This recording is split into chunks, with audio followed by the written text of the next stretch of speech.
Live from the campus of Westfield State University, this is 89.5 FM, WSKB, Westfield. Support for the community programming of WSKB is provided by Westfield Bank. For more than 160 years, Westfield Bank has been an important community presence and commercial leader in the Pioneer Valley. With convenient full banking services in Westfield, West Springfield, East Longmeadow, Agawam, Feeding Hills, Springfield, Southwick, as well as Enfield and Granby, Connecticut, visit us on the web at westfieldbank.org.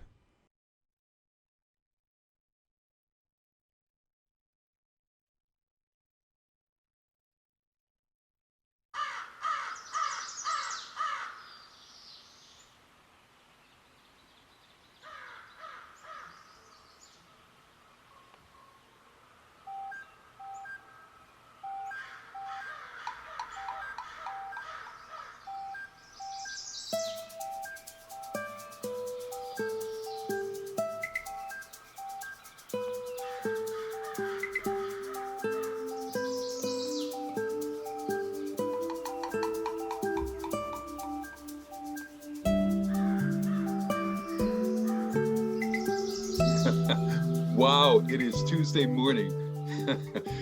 Peter, that was quite a sign. I was looking off that thing. I was waiting for it to go like maybe 4 or 5 times. I don't know. Is there a count that I'm supposed to go when it repeats? No, not really. We kind of play it by ear, Bob. Yeah. Look at that. We're on at 6:03, according to my computer here, which is with any terrific. luck, we were almost not on at all because my video card that supplies the video of us three to the world didn't want to recognize after a reboot last night. So, I had all kinds of... Really? I was cursing somebody's name in here all by myself because none of you guys have the guts to go out... Because none of you guys have the guts to go out in the cold. Yeah. Well, actually... No response? I made that call, not me. So I don't know if you saw the follow-up email. I invited you down here. Oh, I saw that. No, and I thought that was nice. I probably would have gone out in the cold. How cold is it anyway? It's about 12 degrees. 12 degrees. Oh my God, I can't remember. When was the last time it was 12 degrees? About this time last year. Do you think it was this time last year? Yeah. I don't remember cold like that at all in the past. I mean, like not in the past. I mean, my life, of course. But, Keep talking, Bob. I don't know, 12 degrees. Well, look, it wasn't really because of the wicked cold, but see, I'm going to see Ethel and Peter this weekend for a short visit. And Ethel and Peter are octogenarians. Do you know what that means by chance, Only Ricardo slightly older Berry? than you. Slightly older than me. Oh, Yeah. maybe a year or two older than you. Yeah, it's exactly right. It's the joy of my life is to watch them age, and to know that they're still as vital and as informed and as intelligent, and fun, as and ready to go always, as they were when I knew them when they were half that age, or maybe a quarter of that age, or maybe an eighth of that age, which is how long I've known both Ethel and or Peter. And so when you here they are, can't defend themselves. But so I said to myself, I said, Bob, let's talk to James. James, I said, we're going to see Ethel and Peter. I think we ought to keep ourselves in a bubble before we see them, just out of respect for them, given where they are and where we are, and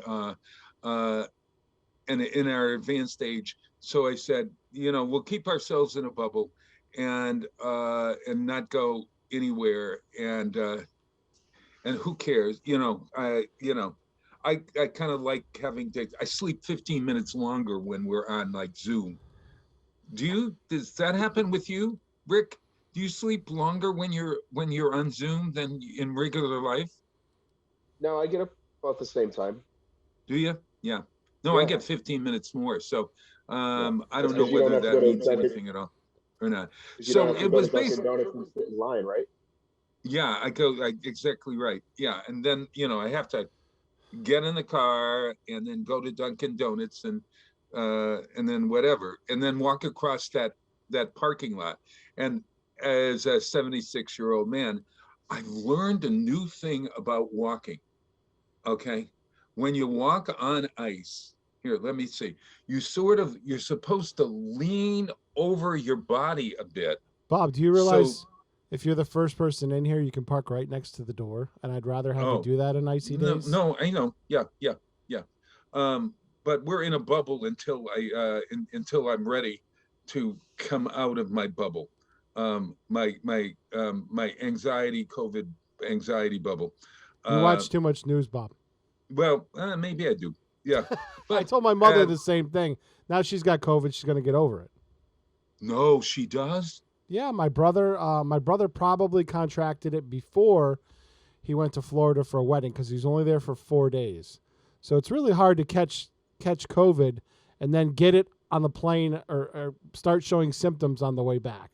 So he probably got it at Christmas time. Oh my gosh! But they're all vaxxed and boosted anyway, so sure. they all have colds. And I think my brother's already stopped showing symptoms. So, wow. Well, I don't want to be sick. Period. I haven't been sick in 2 years, so I don't want to be sick. And that's the bottom line. And I wonder, is Tina coming into the studio? Tina Gorman from the Senior Center? she would have, but she doesn't have a guest because the guest that she had lined up was out with COVID, and then she's trying to find another guest, and she's like, right now I don't have a guest, so she's going to do a best of tomorrow. Oh, got it. Okay. Because one of the things my book club, which meets on Friday at the Senior Center, we are going to meet on Zoom because the Senior Center is asking. Well, with the mask mandates, I know a lot of committees, like school committees, going virtual tonight or Wednesday night. The city council's going virtual for a special meeting. Look like they only have 2 items. Public Safety Communications, which I'm on as a commissioner, is going virtual. And then we have something else. Board of Health is virtual too. So we're right in step with the times, I guess, here. And it's nice that I always like it because I get to see Rick's profile. a bit more. I never get to see. Show us your profile, mister. Show Wait, us here your we go profile. again. There we go. Oh my God. Is that the Look good at how side? Is that the good gorgeous. side, or needs to be the other side? Yeah. Oh, I like it. You know, you're Or my as back good side. looking for both sides as you are from one side. Whereas I have a better side. I have a better side. And I'm going to ask the doctor about it. Doc Coughlin is coming on, I hope, in the second hour. I'm tired of my waddle. I'm tired of beginning to look like Winston Churchill or a dachshund or a new baby boy. So I wanted to see, I'm not going to have plastic surgery. Listen, I'm telling everybody right now, I'm vain, but I'm not having plastic surgery. So I don't have You to got play that? Carly Simon? Yeah, yeah. You're so bad. It's actually true. Yeah. That song was written about who? I heard it was Davy Jones of the Really? Monkees. Yeah. I don't know. Honestly, I don't know. I heard it was about, then somebody said, no, it was about Hall and Oates. And then somebody else said it was about Warren Beatty. I thought Really? it was about Keith Richards. Who did you think, Rick? Keith Richards? Oh, Keith Richards. Oh, look at that. Yeah. Well, if we keep going on the list, we'll get to us. Probably. I don't know. Hey, I didn't do the beginning. I haven't done our beginning. Wow, it's Tuesday morning. It is June 11th in January. It's January 11th, 2022 and counting. That was a good save, wasn't it, Peter? Sure. Yes, yeah. January 11th, 2022 and counting. My name is Bob Plass. I am the host of this, and down below me is with the great profile. This is another look. Look at that profile as he was looking out the window there. Yeah, it's so beautiful. Is our permanent sub, Rick Barry, and then up in the triple box up there, you'll see Peter Coles, the kitten of the Keys. That was your cue, Rick. The kitten of the Keys. No. Oh my God. Oh my Lord, that's worse. That was a combination. That was a combination of a that regular cat that you do. That cat sounds so bored. That cat, the that was a kitten is boring dead. cat. That was it was sort of like you could care less cat. You know. No. Oh, that's a little bit better. That's slightly better, yes. He sounds a little bit more masculine today, actually. Oh God. If you can, I don't have no idea. Is there a difference, do you suppose, between the sound of a male dog and a female dog, or a female cat and a male cat? Like there is, you can tell this is a man and this is a woman. Bob, there's differences between types of meows. My girlfriend is trained by her cat as to what it wants to be fed, whether it wants attention. Yeah, but unless you were B. Arthur, I couldn't tell. I would be able to know that you were a man from the sound of your voice, or maybe I couldn't. I don't know. But do you know what I'm saying? There's a certain heftiness to the male vocal cord. You're wandering into weird territory, Bob. Well, I know that, but I'm just wondering: is there a difference between the cat, female cat, and the male cat? Peter, Rick, do you know anything about that? Yeah, there is. You can tell the difference between a male cat and a female cat by their cry. By their cry? Yes. Really? And the same is true about dogs? I don't know. Isn't that I've never interesting? actually paid attention.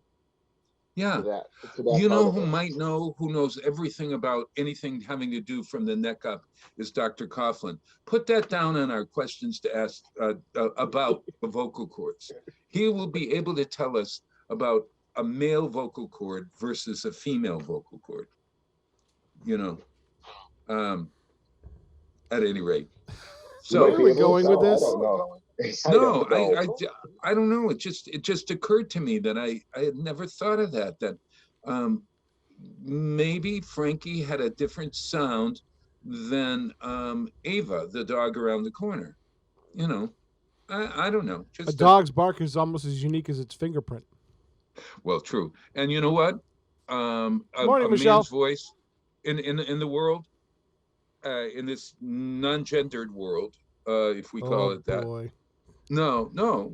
A voice can be whatever it wishes on any spectrum, and accepted and loved for what it is. So, everybody makes jokes about. Remember B. Arthur? You guys know who B. Arthur She is? was a baritone.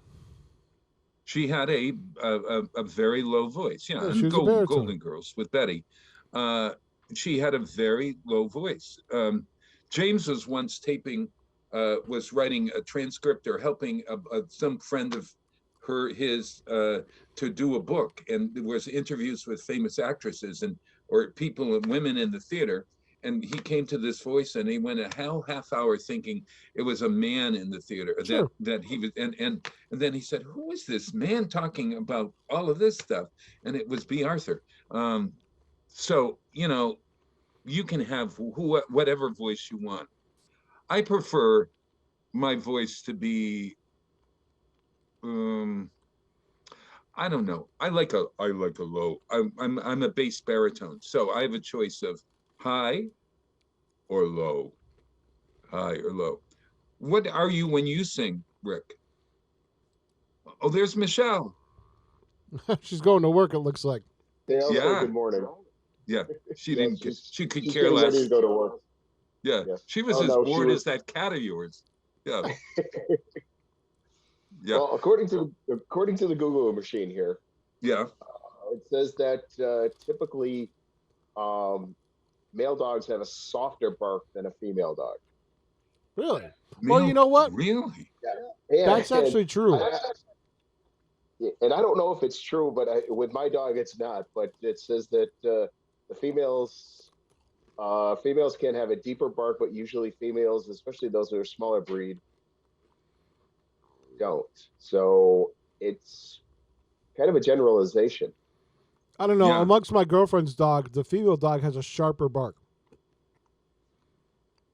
Way sharper. Little like nippy or something. Just sharp. The tone is sharper. Sharper, not round.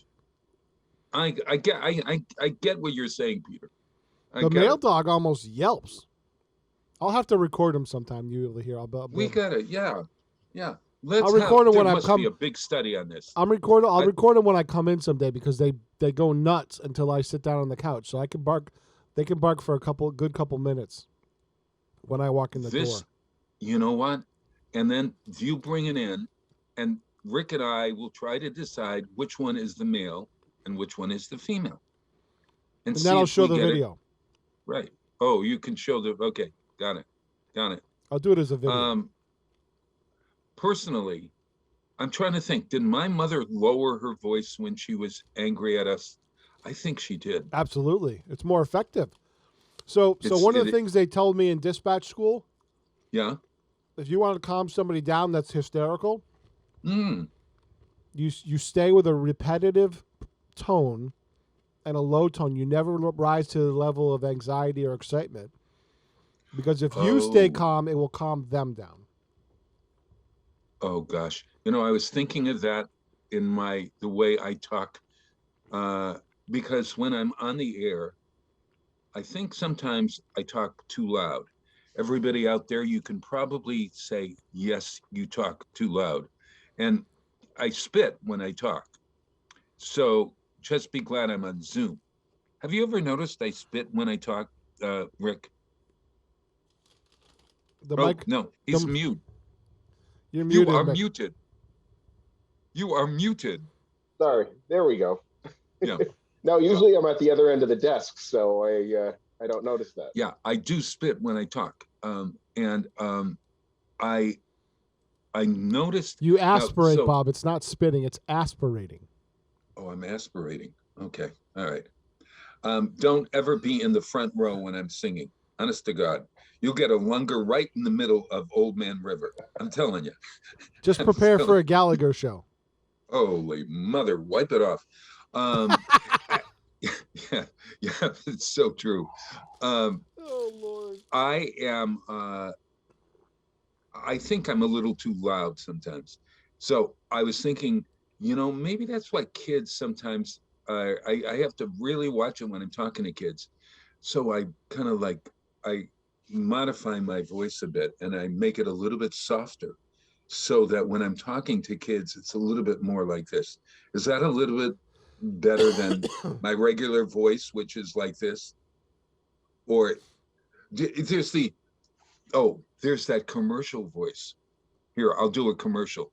This is it's incidentally, Rick. This is a game that you can play with your when you're out to dinner with people. You ask them to take a sip of coffee, and as a commercial, you say, that's good coffee. Okay. And then you criticize or you say, that's a very good commercial. Okay. So I'm going to take a sip of coffee and I'm going to say, that's good coffee. Okay. And you tell me whether you buy the coffee that I'm uh, drinking. All right. You got it? Here we go. Ooh, that's good coffee. That's my commercial. Well, you said, "Ooh, that's good coffee." You didn't say, that's good coffee." Oh, yeah, yeah. You're not supposed to say any. That's my first mistake. I wasn't supposed to say or ooh. I was say that's good coffee. All right. Another criticism. Did you buy it? That it was good coffee? No, That yeah. no, it was not. It was not believable. That was. Let me try it again. All right. Oh, you're gonna do it. Okay, go ahead. Yeah, Let's see. that's good coffee. You know, it was a little long. However, and that Well, it was. movement, I liked the movement of your head showing your profile to when you put the coffee cup over here. But I would have preferred if you had kept the coffee cup right up close to your face to be able to sell it. That's good coffee.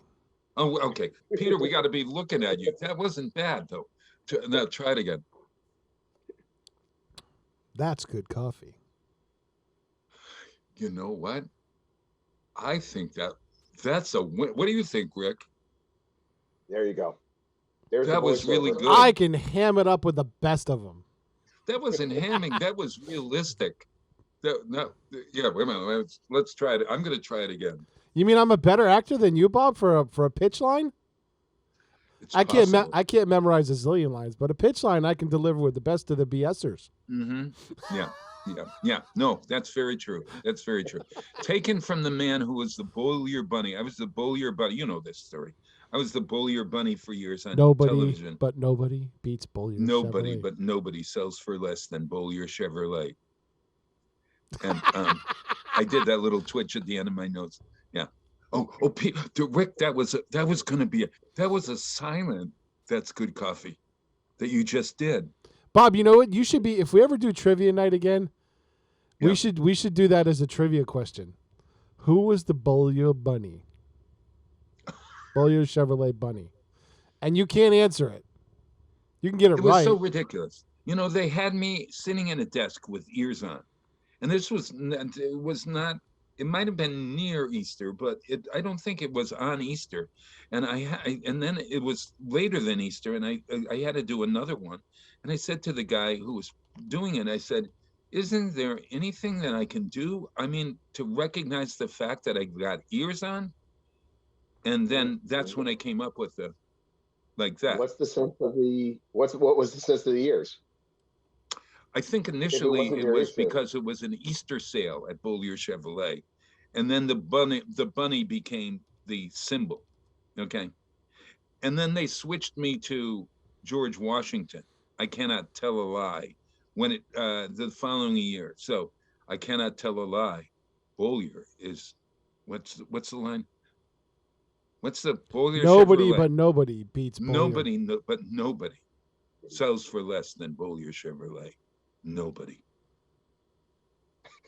Were they in Springfield or in West Springfield? I never bought a car from them, so I have no idea. I don't They know. were in Springfield. If I had made more money, I might have been able to buy a car from them. But at that point, I wasn't making a ton of money for those things. But they were on State Street in Springfield. Was it State Street? I believe there's a Walgreens there now. Oh man, it's a parking lot. Okay. It's paradise, and they put up a parking lot. Let me try that again. Everybody, Rick, I want to see yours again, and I want you to. You noticed how Peter did his. Try it again, there, please. A little slow. Wait a minute. Try that again. That was a little slow. Oh, that was very slow. Well, we only have. It's a 15-second commercial. It's scalding hot coffee, though. That's the only thing. Oh, okay. All right. Well, you don't have it. You can pretend to take a sip. That's good coffee. Well, you got to be real. No inflection. Yeah, but you're not even delivering with any inflection. Well, it was, yeah. I've got a monotone voice, so hey. It's good. I'm not a voiceover for coffee. Well, Peter really had that's down. That's good coffee. Even with a monotone voice, you can still have inflection. It was really, that was really excellent. Wait a minute. Okay, here it is. That's good coffee. No. Now, see, if you're doing it the proper, that's good coffee. That's good coffee. That's good coffee. Oh, God. Here we go. You know who invented this game? Here we go, Bob. Peter runs on Duncan. Yeah. It's Peter runs on Duncan. It's Peter runs on Duncan? Sure. We might as well give our underwriter a little plug. I'm trying to find old Bolio commercials on YouTube, and nobody had ever put up any. So sorry. It might be under worst commercials of all time. Well, I'm looking up by the Chevy, Bolio Chevy. Yeah. Well, that's interesting. Yeah, I wonder if anybody's got. I had a tape of it, but I don't know where it is now. So find it, and I'll put it back on, Bob. Okay, gotcha. Hey. Because we know a guy who knows a guy who does that. Well, that's right. You know who invented that game? What game? No, Tom Hanks. And I know that game because I watched Stars in the House on YouTube all the time. And Andrea Martin, Andrea Martin from what's that? Chicago. Second City. Second City. Andrea Martin was at a party, and that's what they play at as an icebreaker at parties, is that's good coffee thing. So I didn't make that up, folks. It was stolen from Tom Hanks and Andrea Martin. All right. Hey, look, 6:28 in the morning. Oh, Harry Belafonte, no, Sidney Poitier died. Honest to God, one of my favorite actors of all time, who was so, check out this past Sunday morning on the Sunday Morning Show on CBS. They had an interview that Leslie Stahl did with him a couple of years back. Just so wonderful a man, incredible man. And he was in Lilies of the Field, and in Lilies of the Field, he sang Amen, this old gospel thing. And so I'm not going to play him singing that. I'm going to play Harry Belafonte singing that because they were both in the same school together. They went acting school together. But I had a brush with Harry Belafonte. I brushed with greatness. Did you serve him cocktails? No, I literally ran into him. Literally, I was late for a gig, and I was running down I think it was 43rd or 44th Street, maybe, yeah, 44th Street or 45th, I don't know. And there was a Southern restaurant there called Lola, and it didn't have a sign outside. And Lola it was inside. You got into this space that it looked like you were in the South. There was moss hanging from the ceilings, and oh, it was so great. At any rate, I'm running down 44th Street, and I banged into the man coming out of Lola, and it was Harry Belafonte. Not, it was Sidney Poitier. And I went back and I went, oh my God, I'm so sorry. I'm so sorry. And then I looked and I saw who it was, and I went, oh, Mr. Poitier. And then I wanted to ask for an autograph, but I had hit him. I practically knocked him over. That's my brush with greatness, and I'm sticking to it. Security! Yeah. So we're going to play Amen by Harry Belafonte in tribute to the great actor, Sidney Poitier.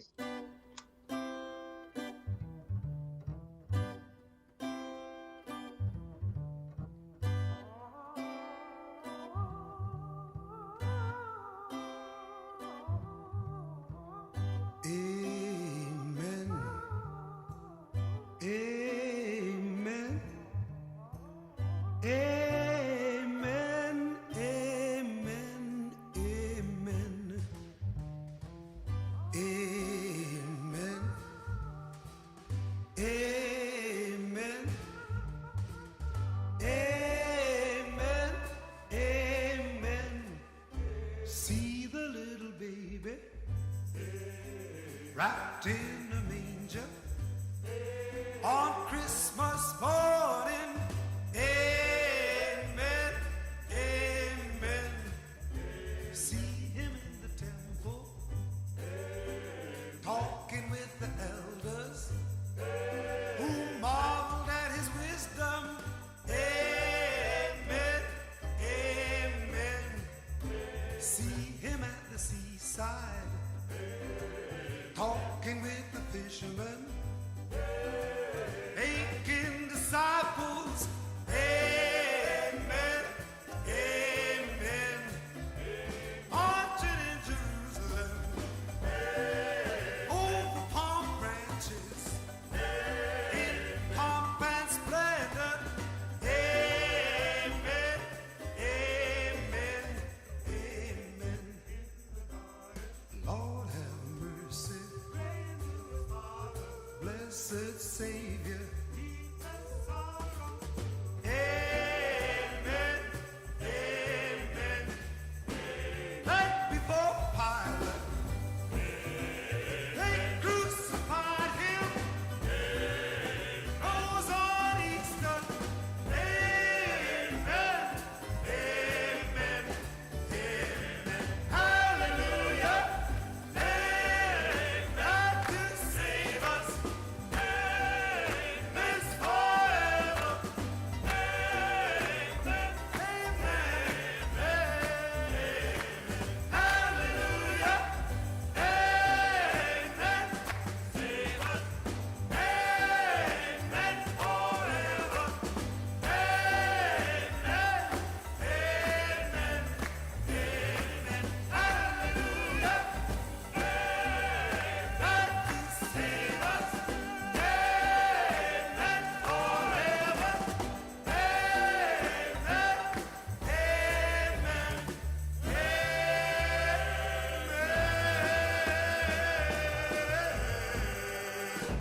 Support for community radio on WSKB provided by Westfield Electroplating.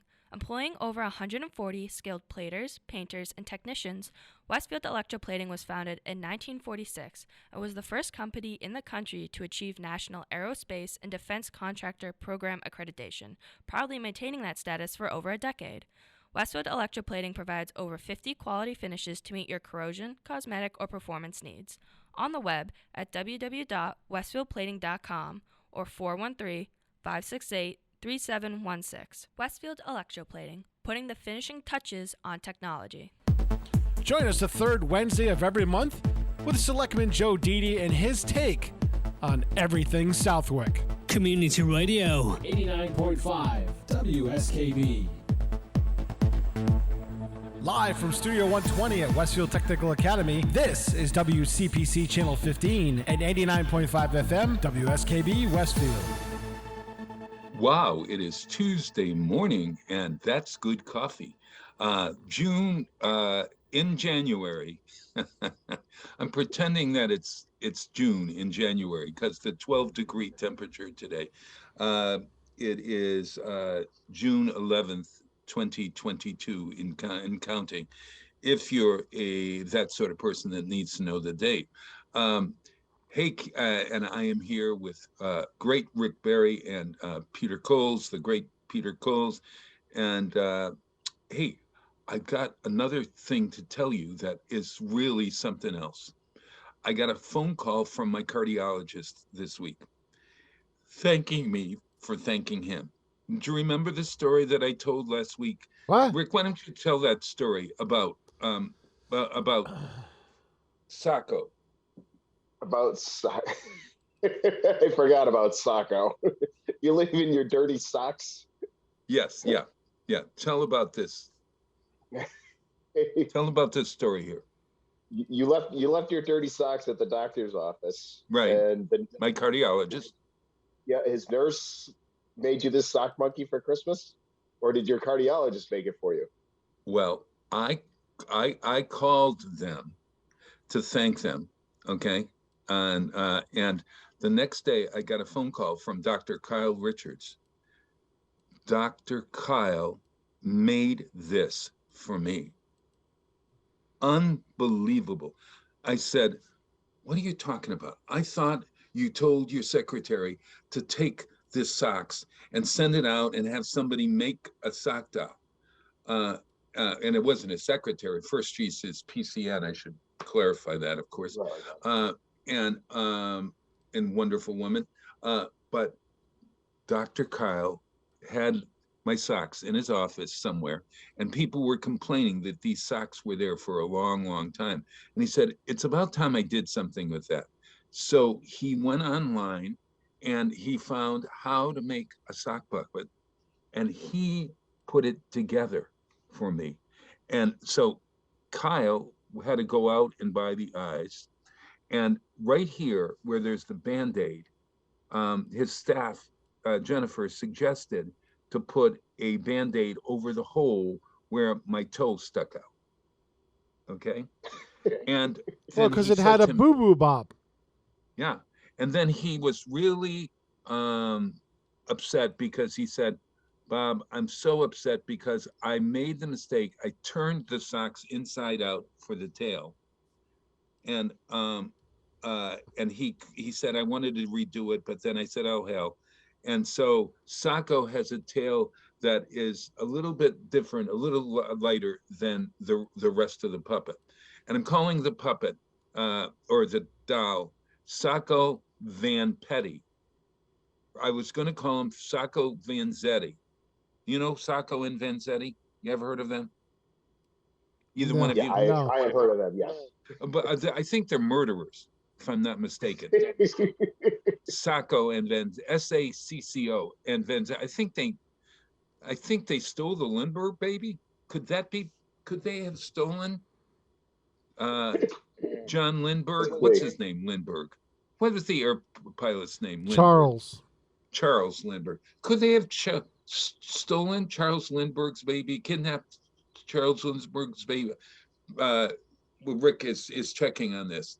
But okay, so Sacco is an example of a doctor who really cares. I was blown away that the doctor actually did this. And then somebody said to me, well, doctors got to have their fingers, working, and sometimes they sew for a hobby. And I said, have you ever done that, Doc? And he said, never. This is my first time. Isn't that a great story that my doctor did this for me? It's pretty wild, yeah. I would agree with that. So I'm telling you. So you know what I did? I decided. Maybe it could be his therapy. Pardon? Could be his therapy. It could be his therapy, but it's a wonderful therapy It if is. he's surprising patients like this. I mean, like he has no, I see him once a year, maybe. Um, he has no reason to do this for me, except we make each other laugh, I guess. I don't know, but I am so touched. So I decided I got to do something special for him. So I went online, and this is something that you guys maybe ought to know about. Uh, these are socks for a cardiologist. And believe it or not, I Googled socks for a cardiologist. And you notice for the radio folks that it has hearts and it has stethoscope and Bill? yeah, it is, isn't that great? Socks for a cardiologist. Now I hope he doesn't make, well, I don't, he can. If he wants to make me another sock pup, that doll, fine. But so you can get those online. They're very inexpensive. They're under $10, I think. And I also got him, look at this. Can you see it? Bob's been at Oriental Trading too much. Yeah. Yeah, look at that. It is a doll. It's a doctor doll. It's a doll, and it's actually a puppet. And I won't open it up, but it has a, you stick it in, you stick your hand up, and you move the mouth like a Muppet. So it's a sock. That's why Muppets are called Muppets, because they're like sock puppets. And so I got him a doctor puppet so that he could play. And now he doesn't have kids, so maybe he'll be around the office and use that as his alter ego or whatever. But those are my gifts to this wonderful doctor who created Sacco for me. That's my story. I'm sticking to it. Bob has way too much time on his hands. Yes. Do you think that, Bob, you need another hobby. isn't that a nice gift though, when you think about it? I mean, this was, oh, incidentally, again, this was like under $20. I thought that was pretty amazing. It's got a stethoscope, and you can play doctor. You and Michelle could play doctor. I think they've got a nurse one. And Rick, what do you think? There's I'm not so touching many. that one. Yeah, there's so many I am problems with not that. touching that one. Nope, not at all. All right. Okay. All right. So, at any rate, so what's happening with you guys anyway? I was at a what's really up? interesting city. I was at a really interesting city answer council meeting last week. Oh my God! Yes. Yeah. Tell us about what happened. This folks in Wisconsin will really be interested in this. You know what, Bob? It was called civil disobedience done properly. It was. Okay. So. No, seriously. I'm dead serious about that. No, I know. I get it. Civil disobedience. There was no bloodshed. There was no nothing. Some people don't like the mask mandate, and they came in to protest it. They wanted to speak in front of the city council. And they were unmasked. Correct. So the council came into session, and then two city councilors unmasked. One of them, who I have a problem with. They unmasked? You mean they came in there and two city councilors took their masks off. Okay. And one of them was next to an immunocompromised person. And that's the only thing I really had a problem with. Oh, my God. I don't have a problem with him protesting. He probably should have. A more effective means of protest would have been, those two counselors that were in support of the maskers should have, when they came back to session, when they knew that they were probably going to vote to close the meeting, they should have stood up and walked out with the protesters who still refused, after an order from the police, to put on their masks, which a lot of people complied with. I'll give people credit. They did their protest, they made their point, and they masked up. There's still some people who didn't. But a more effective way of protest would have been had the two counselors who supported those people got up and walked out of the meeting on camera. Yeah, that would have been effective. That would have been a good. But either way, people were very respectful of the order. People were very respectful of things, and everybody had to do what they had to do. Right. So what happened? Did they shut the meeting down Because No, so there were people that were being compromised. well, they adjourned the meeting because there's a mask mandate, and people, Right. so a few people, even after the lawful order, refused to put on their masks, which I have no problem with it. No, But sure. so they by adjourning the meeting, now there's no longer a reason for anybody to be in the building. Right. So you must exit, That's right. which yeah. is another So- way of solving the problem. Are they doing?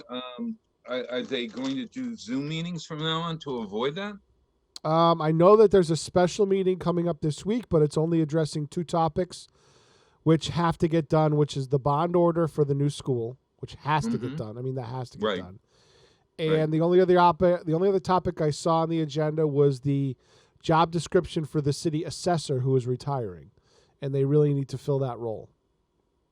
I Those got are the it. only two items on the agenda, I see. which Okay. is helpful to me because Wednesday night now I have a zillion freaking Zoom meetings. I have public safety communications where I am a commissioner and need to participate at 5 o'clock. At 5:30, I have the special city council meeting.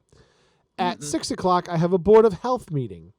At Oh, gosh. 6:30, there is an executive session for the school committee, which is not broadcast. That's fine. And then at 7, I have a school committee meeting. I need help. You do need help. I you need do physical need help, like as in part-timers, and I need mental help, as in like I need a shrink. Oh my God. Well, here, I've got a couch here. I do have a I've given up my license, but I'm perfectly able to do that. All right. Would you like a group? I want to could get. I want to get. Rather than I want to get Rick's thoughts on this because I know Rick and I are sort of similar on the national political scale, but I want to see right. how he feels on a local level. Yeah. on what? On the whole meeting? City council, the yeah, other night? yeah. How everybody played it. I don't know. Okay. To be honest with you, I didn't see the whole thing. I believe that the people have the right to be heard, and they weren't heard, which is an They issue were in heard, itself. yeah. No, they weren't heard. Well, they were not heard. That was the issue. Oh, okay. That was the issue. That is my whole issue with the thing. What happened during the 10-minute recess where the counselors were seen talking to each other? That I have an issue with. What they were discussing and what they were, I don't know. So I don't know the outcome of the whole thing. So do I agree with them adjourning it like they did? Absolutely not. Yeah, but Oh, wow. here's the thing, and this There were is why I agree with it, is it was creating a hazardous situation for one counselor, a health issue, because she is immunocompromised. That's a different. That's not my point of the thing. That is a whole thing. But when somebody called, and I think it was Dan Alley called for a point of order, and then it wasn't discussed, and then the reason for the adjournal wasn't discussed. But according to the city It was council, brought up, well, okay, so I have an answer for that one too. According to the city, Robert's rules, according to Robert's rules, which everybody abides by, when somebody says point of order, and they have to be heard. yeah, but according to the council city was council not heard. rules, once a roll call vote has been initiated, it can't be stopped for anything. Well, that was the problem is that it wasn't initiated properly without the discussion of why they were adjourning. And How about this my one? question is what were they discussing during the recess? I Actually, think they were discussing the fact that all those people were breaking a law. well, And it's not necessarily a law. as representatives of the city that created the mandate, they had to sort of say, how do we handle this? Whether they agreed with the mandate or not, they had to come to some decision about, well, do we allow this mandate to occur? In Massachusetts, I think if you break the mandate, isn't there a law that says you could be fined $1,000 or something? I don't know what the penalty is. I don't know whether I haven't preferred- thought about whether I I think the agree with preferred that or method not. is to leave the area, because Yeah. no, I'm telling you this, and from my experience, and my experience only, so I'm not speaking for anybody or any department or anything. Right. The preferred method is for the people who don't want to follow the orders to leave the area. Mm-hmm. That's Right. you don't want to. You really don't want to have to get to the point where it becomes an arrest or something like that. You just That's don't want to right. do that. No. You don't want to No. do that. No. And And that's so, why I and like sort I of said, agree. Well, most people did comply with it. There was a few who didn't. yeah. And But I think that the I think they got their, I worked for Housing Works in New York City, and we did civil protests all of the time, civil disobedience around the government's response to the AIDS crisis in New York City and homeless people. And so my God, they were the ones that were part of the group that went to the mass in St. Peter's or in St. Patrick's Cathedral and lay down on the floor during the mass, saying that there are people dying and you're not doing anything.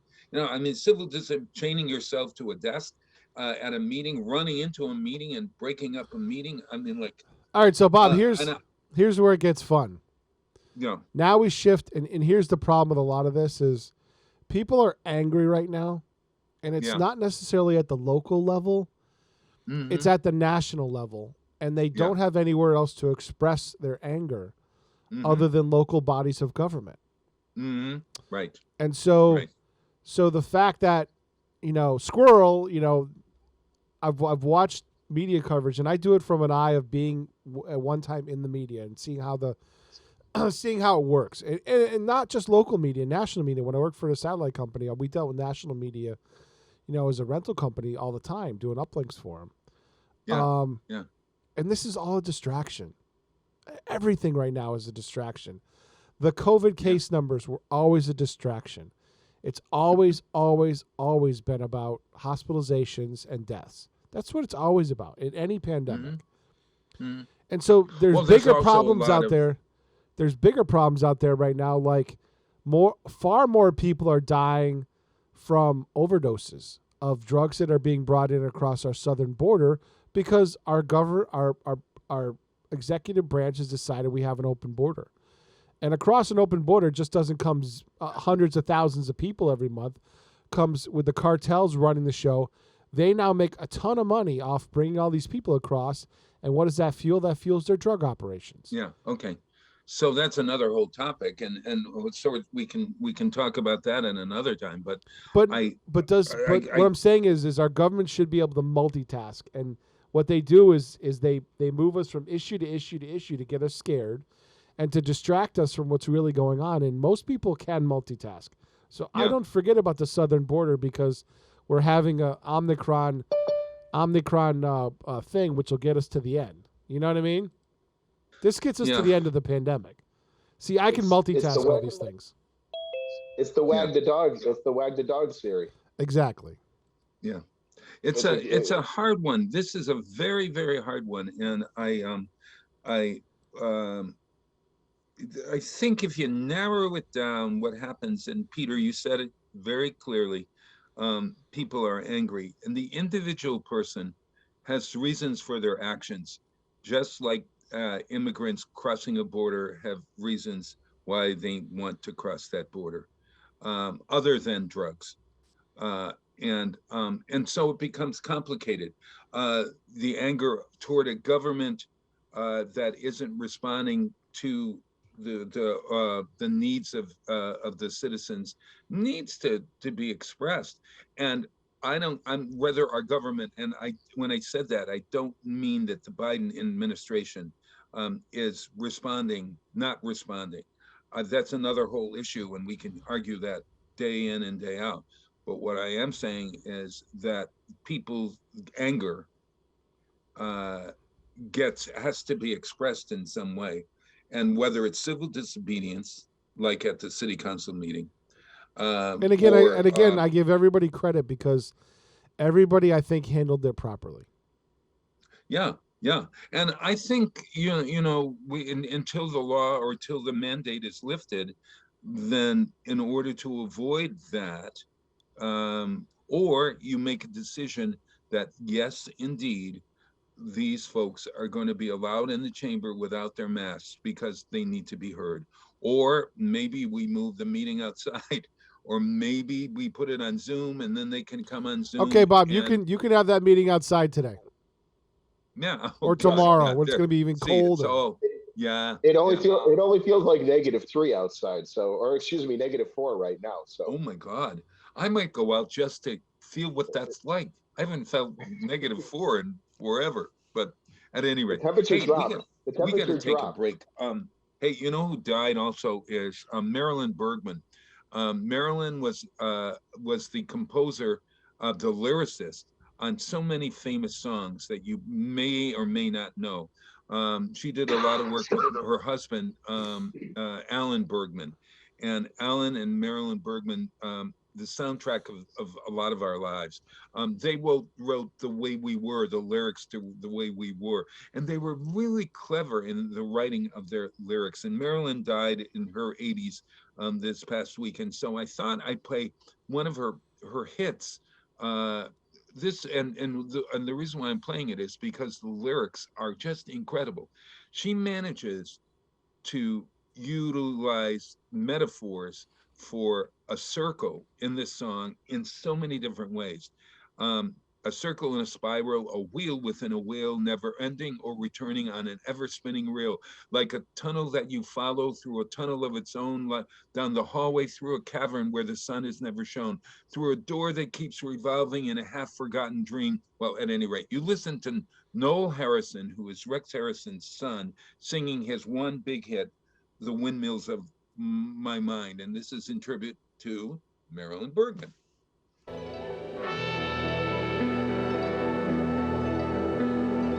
Round like a circle in a spiral, like a wheel within a wheel, never ending or beginning on an ever spinning reel, like a snowball down a mountain or a carnival balloon, like a carousel that's turning, running rings around the moon, like a clock whose hands are sweeping past the minutes of its face, and the world is like an apple whirling silently in space, like the circles that you find in the windmills of your mind, like a tunnel you can follow to a tunnel of its own, down a hollow to a cavern where the sun has never shone, like a door that keeps revolving in a half-forgotten dream, or the ripples from a pebble someone tosses in a stream, like a clock whose hands are sweeping past the minutes of its face, and the world is like an apple whirling silently in space, like the circles that you find in the windmills of your mind. Keys that jingle in your pocket,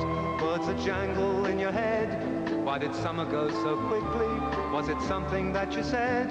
Lovers walk along the shore and leave their footprints in the sand. Was the sound of distant drumming just the fingers of your hand? Pictures hanging in a hallway and the fragment of a song. Half-remembered names and faces, but to whom do they belong? When you knew that it was over, you were suddenly aware that the autumn leaves were turning to the color of her hair. A circle in a spiral, a wheel within a wheel, never ending or beginning on an ever spinning reel, as the images unwind, like the circles that you find in the windmills of your mind.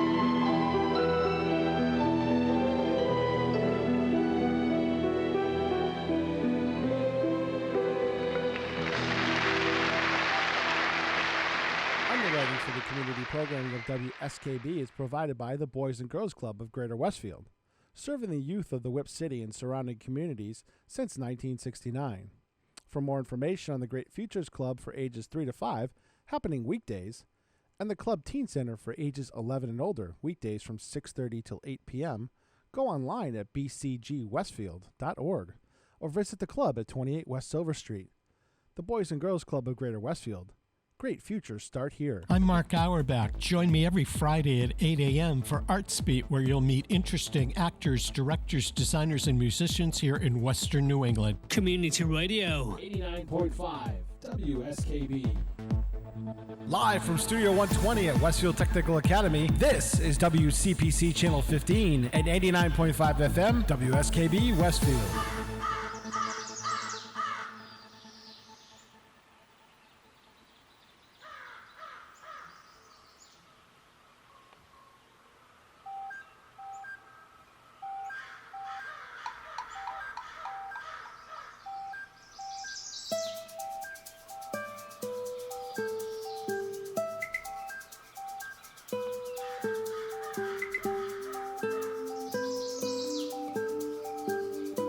Since you were actually on time today, I decided to reward you.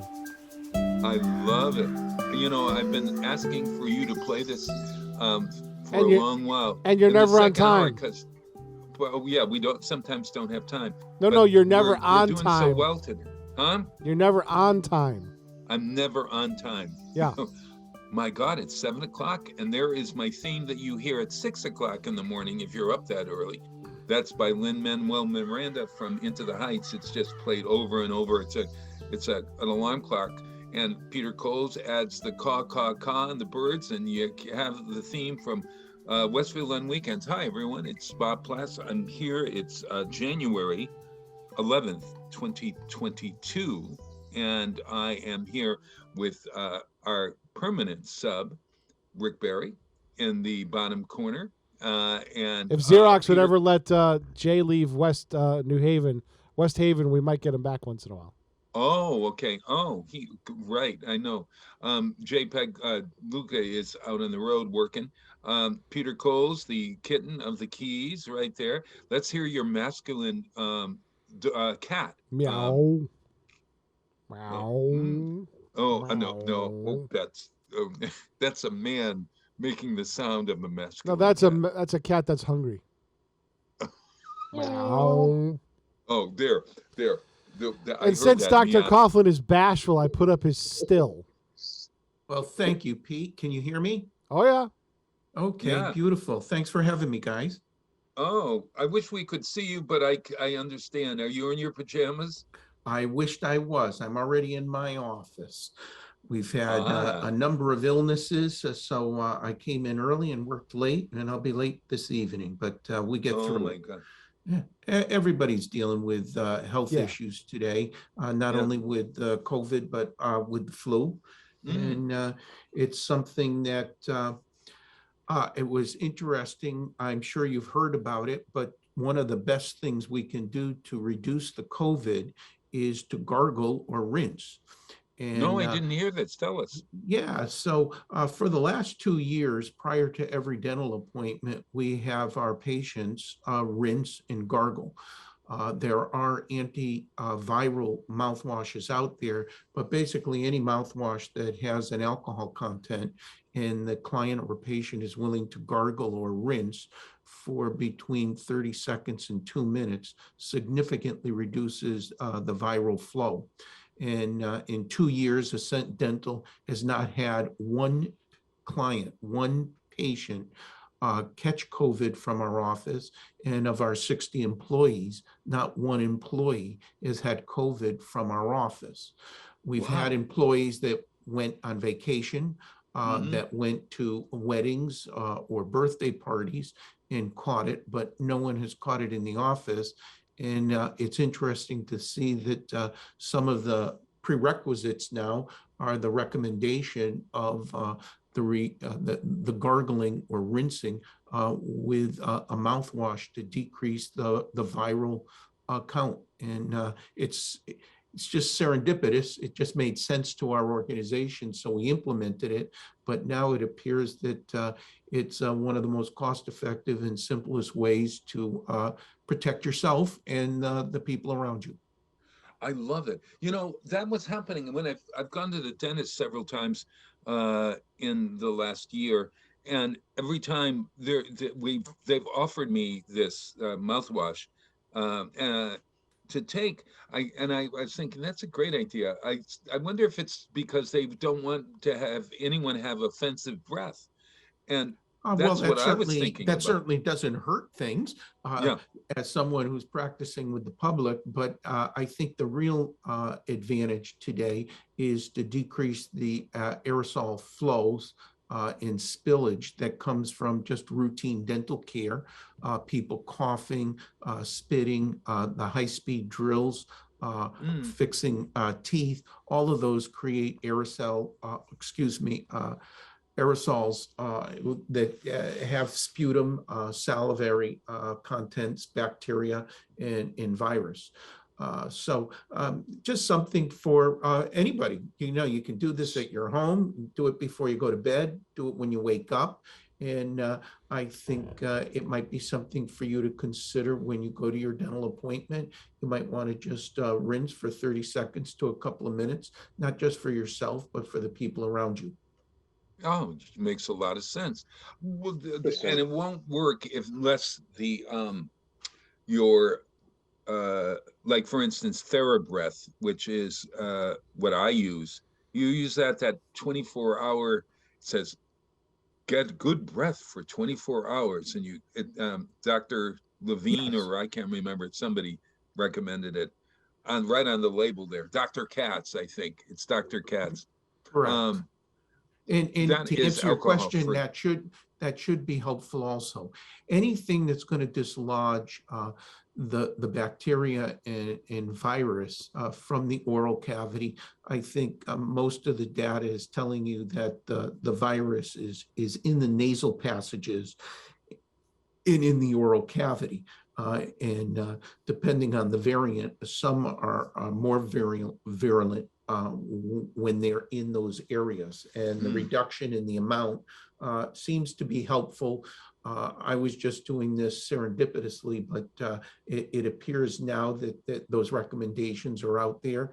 And for the listeners, it might be something inexpensive and easy for you to do to just protect yourself and the people around you. I love that. I love it. Are there any reports of or any research on the amount of COVID that is in saliva, or is that why we transfer like the flu? It's aerosolized, Bob. It's an aerosolized. Any virus that's aerosolized is generally highly transmissible because it doesn't need like a big water droplet to ride on. It can survive in the air. So we got these viruses that are like surfing on my spit. Every day, Bob. Is that what it is? It's Bob, every day. You realize nature's trying to kill you every day? It's we're lucky we survive as long as we do, because nature is out there, is basically we our technology and human genome have overcome a lot of what nature's thrown at us, but nature's trying to kill you every day. The other thing that I think the listeners, if you think about it, a virus lives in a host, and right now, as individuals, we're all hosts. If the virus continues to be so virulent that it kills you, it kills itself. That's why most experts say over time, the virus will decrease, because if it didn't decrease in its virulence or its effective kill rate, it would kill itself out. So that's why many people believe that even though there are a lot of these different variants, each variant may be more contagious but less deadly. And that's because that virus would kill itself out if it continued to kill its host. And over time, we hope, and I say we, not that I've done research, I'm just regurgitating what I've read or heard in my own background in science. But any bacteria or virus obviously won't survive if it kills its host. So over time, it reduces its virulence so that the host survives, and in essence allows the bacteria and the virus to survive. And it appears that's what's happening now. Yeah. It sounds as if the virus has a mind. Well, it's like any quote living creature. It multiplies, and its whole concept is to survive. And we see this throughout nature. When you look at the most inhabited places in the world, you'll see that there is bacteria there surviving, whether it's in a volcano, whether it's miles underneath the ocean, whether it's in super cold climates, there's always a way for life to sustain itself. And for these particular bugs or bacteria or viruses, they have to find a way to survive. Wow. And Wow. hopefully, as time goes on, they will continue to live just like the flu continues to live, but its ability to kill us off in mass numbers will hopefully continue to decrease and cause less havoc in our country and around the world. Sure, sure.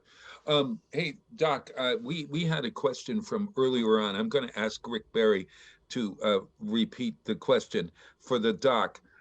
In our first hour, we were talking about well, Rick, you handle this one, please. You lost me. I forgot what we were about the about. meowing. Well, go ahead.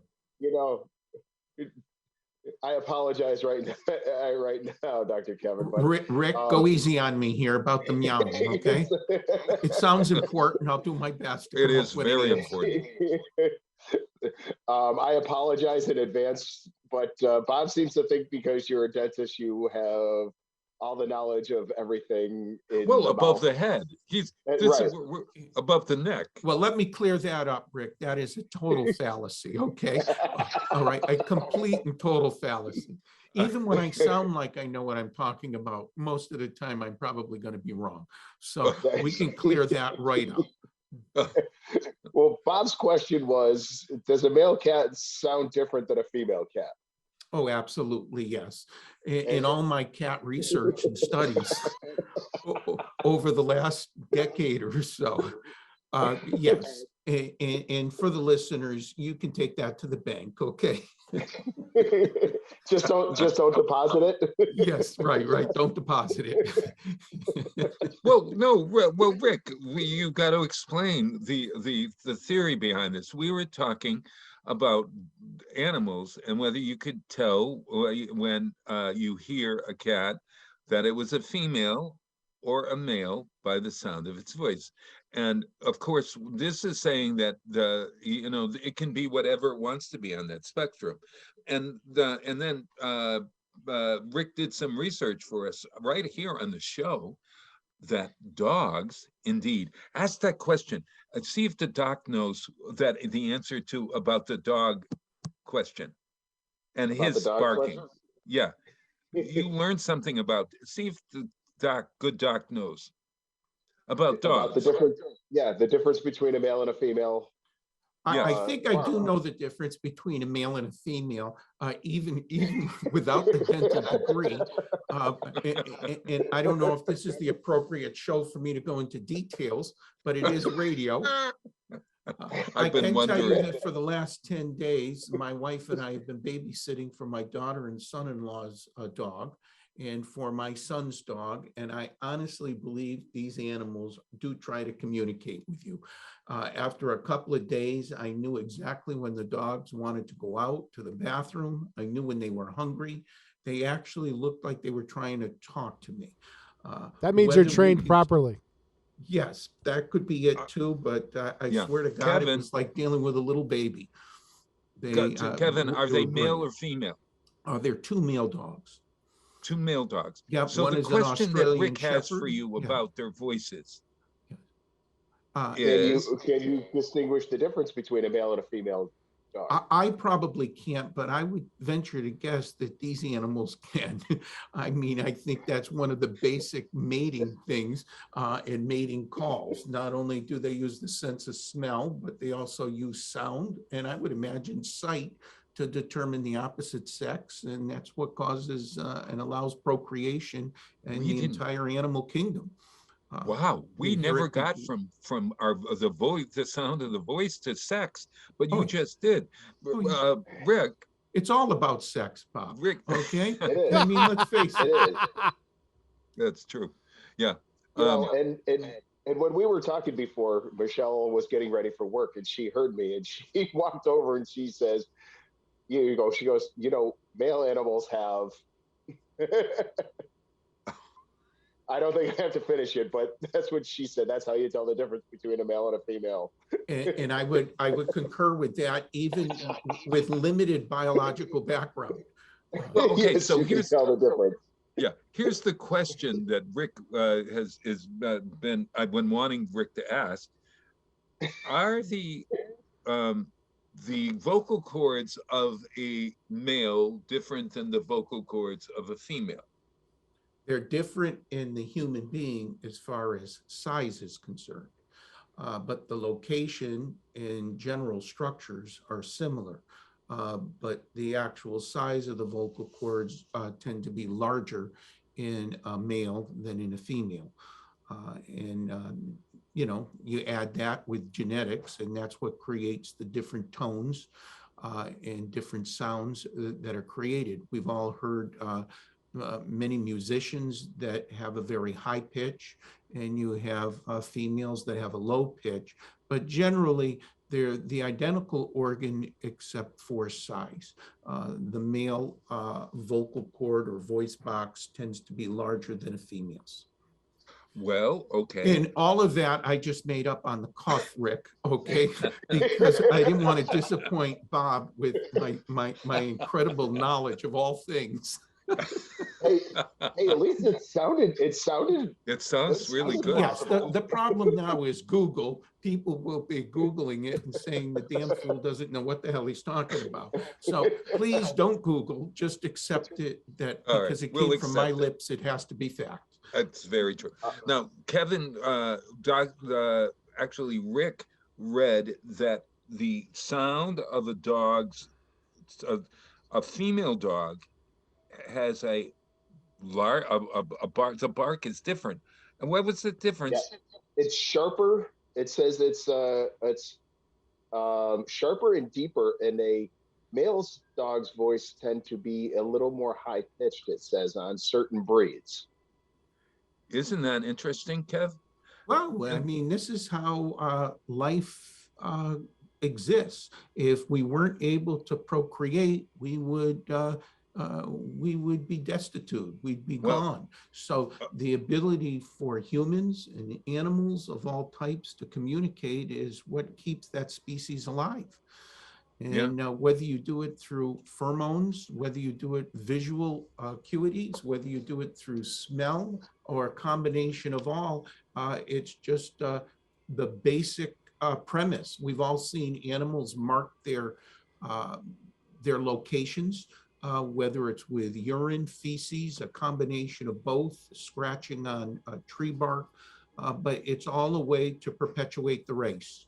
And that's what our viruses and our bacteria are doing on a day-to-day basis. They're trying to stay alive. So we were doing an experiment earlier about we were saying there's a commercial, and your job is now to say that's good coffee, as if you were doing a commercial. Now we can't see. We're not going back to that, are we, Bob? No. But, yes, okay, good. That's good coffee, though. Oh, listen, that was pretty good. Yeah. We're gonna give. What do you think, Rick? That was pretty good, except he used the word though at the end. Yeah. Oh, I did. But Get rid of the word though, and let's hear that's good coffee. That's good coffee. Wow. Honest to God. What do you think, Peter? That sounds That's pretty good, like good coffee. See, that's more like mine. no, Maybe I should be on radio. Yeah, no. You already are.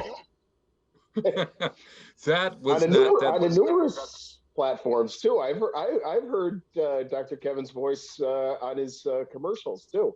Yeah. Oh, speaking of that, my God, those commercials. They're all over the place. Do you pick where those commercials are? Personally, sometimes I do it when the station calls and they say, look, we'd appreciate the business. I have a good working relationship with 2240 Comcast, and if I can help them, everybody's trying to make $1 today, and they help me. I mean, sometimes I think you can overdo if you're seeing too much too often. I think it can have a negative effect, but overall, I think most marketing can be effective. You guys would be the judge of that. Sometimes I hear people say, I just heard you and I didn't particularly care for that ad. I didn't like that message, but most of it is positive. And I try to make it that way. I'm not Well, really the trying to message for everybody is for Ascent Dental. We didn't tell everybody that you are from Ascent Dental, ASCENT Dental. Uh, and so the commercials, I'm just interested. Where do they tell you where in the day is the best placement for a commercial? What do you think? Well, I think with business and marketing in general, you're looking at who you're trying to attract. Are you trying to attract an older uh, demographics, a younger demographics? Are you trying to, I think for most healthcare providers, and obviously I'm generalizing, Right. your ideal client would be a client that has disposable income, a client who has a needs treatment. So generally in dental care, most people who are older generally need more care than those that are younger. Most Ah, people who are older have slightly more disposable income because their kids are out of college. right. They generally are at that age where they've saved a little bit of money. And instead of taking care of their family, they now can focus their desires and needs on themselves. So, So the Kev, then, marketplace for a dentist, I'm generalizing obviously, right. would be those individuals over the age of 50, and those individuals from a business standpoint that don't have insurance. Most dental plans, in my opinion, are a waste of money for the people on them, and they're a tremendous cost to the organizations to manage and run them. Mm, I think everyone who's listening today probably does have some kind of dental plan. And basically what they do is they throw that card at the front desk and say, I don't know anything about it. You take care of it. It's not our plan. We never went to school to be insurance experts. It cost a tremendous amount of time and money to employ people to contact your plans to find out what your plans do and what they don't do. That's a cost in time, it's mm, cost in money, and quite honestly, who benefits from it? yeah. Uh, the, So, the and those insurance are people. company, go ahead. No, I was just saying that the disposable income people would be the ones that would probably do that dental insurance stuff. Um, but are you advertising before Jeopardy, or were you going to be there for the Masked Singer, or I mean, Oh like, my God, it would be for me personally Jeopardy. Okay, all right. yeah, But the bottom line is most of them have a plan. They'll usually say, look, we're going to give you 300 spots over the next month. And looking at the demographics that you're looking for, we feel between 6:30 and 7 is an ideal time in the morning and at night. And right around 9 to 10 p.m. is another good time. really? But each business has a particular niche. And again, there are dentists out there that only focus in on children. And if they're focusing in on children, even though the parents make the decisions, you might be advertising on Saturday morning because you're trying to attract a different demographics. I think most people in healthcare know that the largest recipient of benefits are females. If you were to look at most dental offices, it's probably 2 to 3 to 1, you're treating females over males.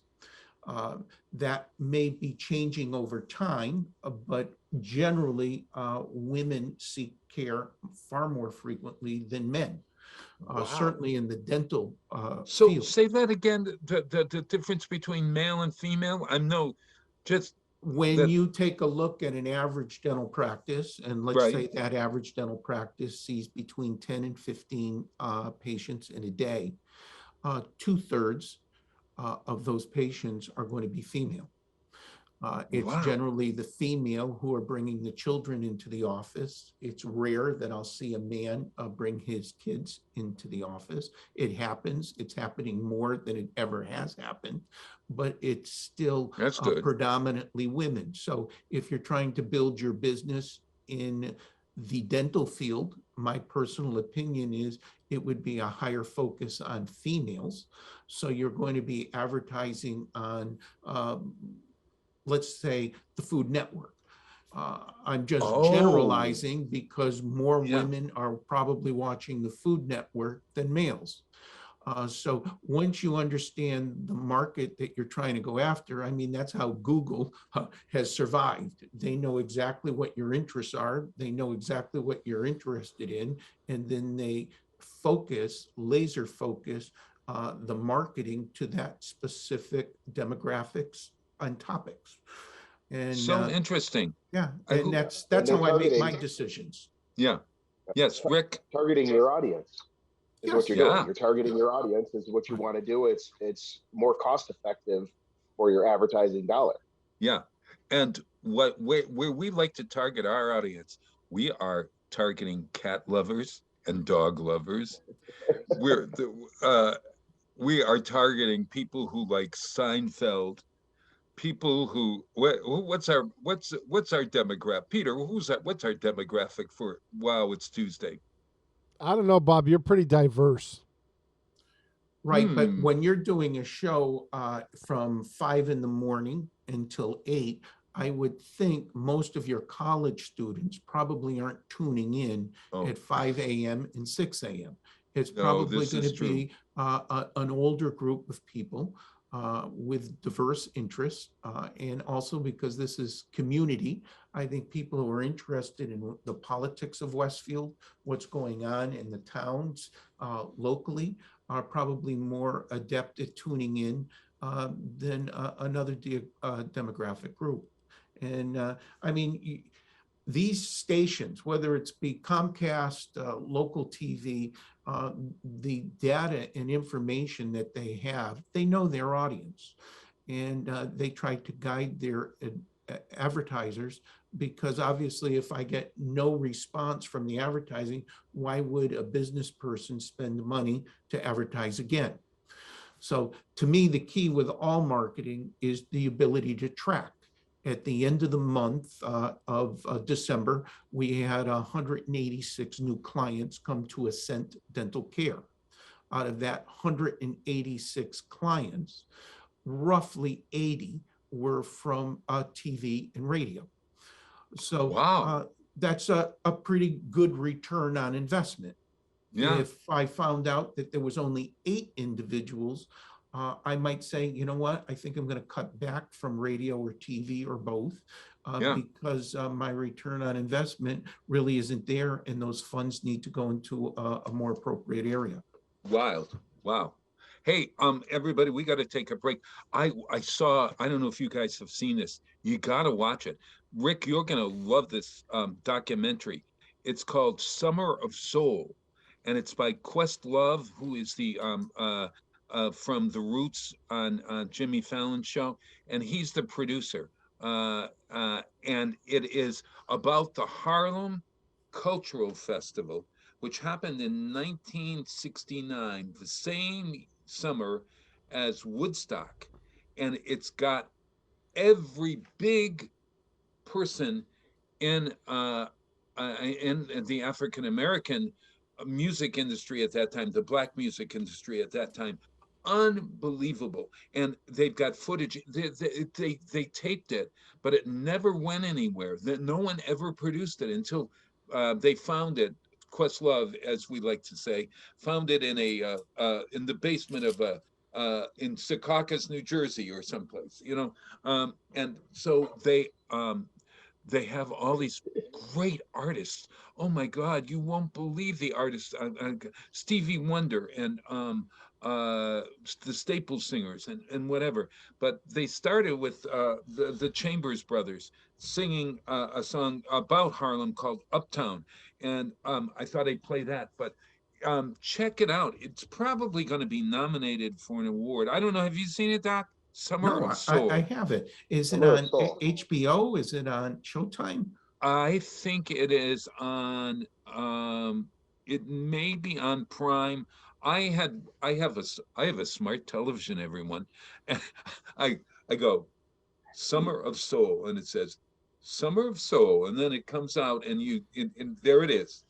So that's what I would do is I put it in, Check but it it's out. free wherever I watched it. It's free. It may be Prime or Netflix. I'm not sure, but Summer of Soul, you gotta see it. It's a really good documentary. If you liked Woodstock, you're gonna love this as well. Gladys Knight is on it. Oh my God! Oh, The Fifth Dimension. I can't remember who all else, but About the this Four is Tops. no, but the guy from the Temptations is on it. Who went off on his own. What's his name? Smokey Robinson, Smokey Robinson was not on it. I think Lionel he's mentioned. Richie. No, Lionel Richie's not in it. All right, God, Bob, let's play the song. Yeah, Chambers Brothers, Uptown. Thank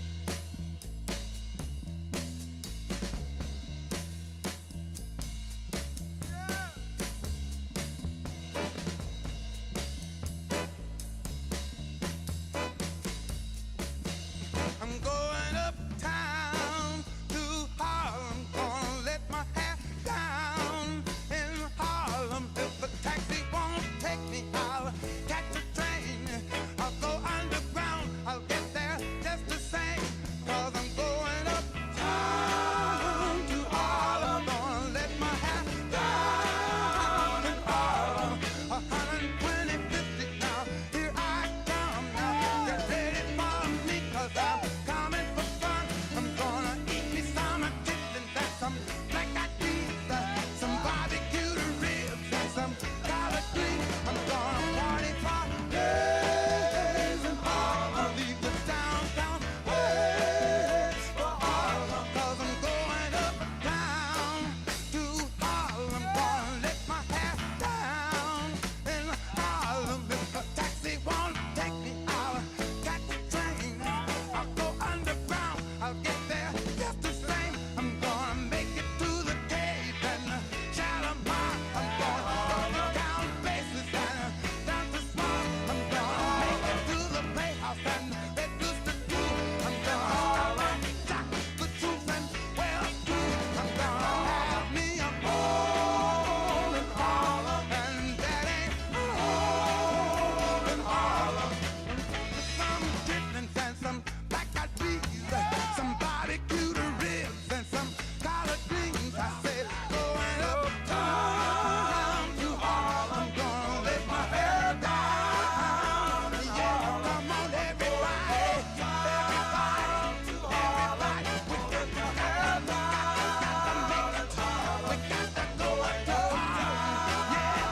Yeah, we got to leave the hair down the way. Yeah, 'cause we can party for days. Yeah, come on and get yourself together, baby. Baby, come on and meet me in Harlem. Yeah, come on and meet me in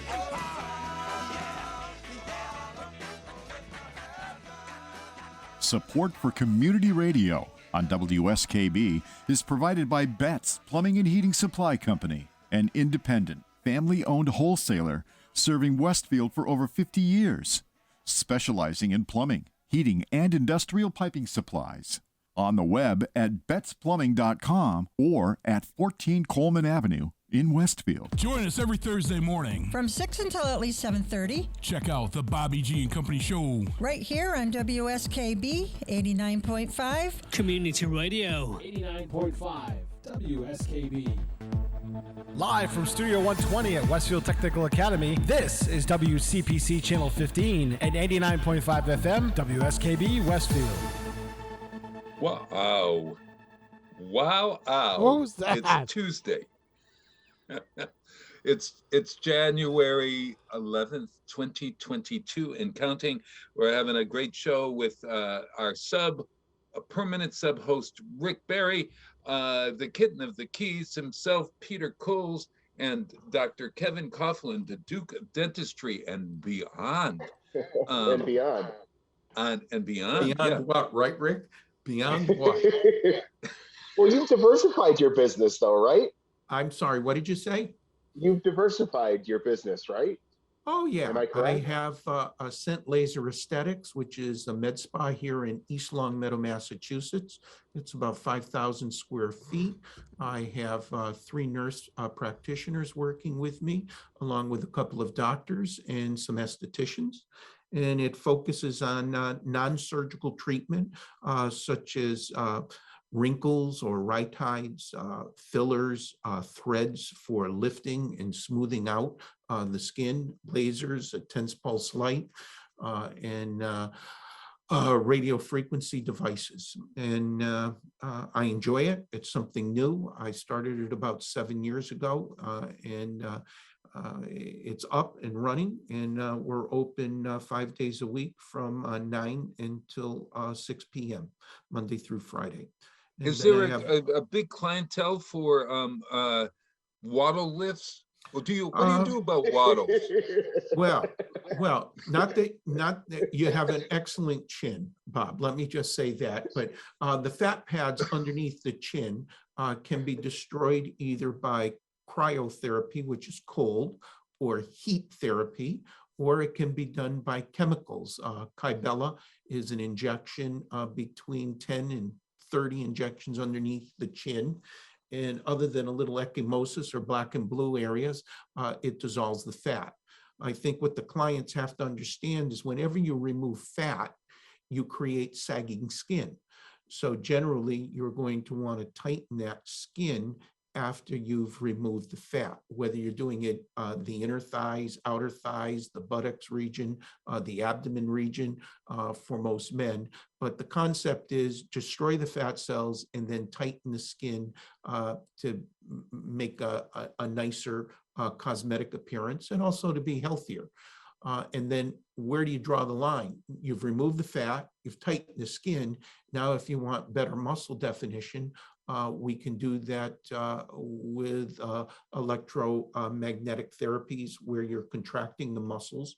And I think I've said on the show several times, some of our devices allow you to do between 20 and 25,000 sit-ups in a 15 to 20-minute session.